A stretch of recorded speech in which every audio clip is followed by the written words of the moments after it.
بہت امپورٹنٹ بات کرنے جا رہا ہوں. ایک چیز ہے مذہب، ایک چیز ہے دین.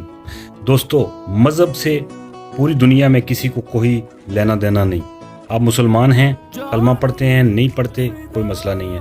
پڑھتے ہیں تب بھی کوئی مسئلہ نہیں ہے. نماز پڑھتے ہیں کوئی مسئلہ نہیں ہے.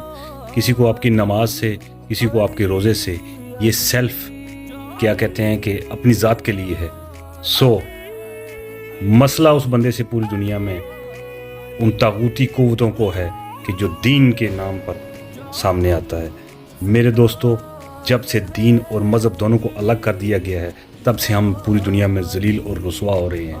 اور جب بھی کسی نے وَنَّهِي عَنِ الْمُنکَرِ کہنے کی کوشش کی، اس کو طاغوتی قوتوں نے یا مار دیا یا وہ دنیا سے غائب ہو گیا. دوستو، عمران خان کا ساتھ دیں جس نے وَنَّهِي عَنِ الْمُنکَرِ کربلا کا پیغام آج گھر گھر میں اس نے پہنچا دیا.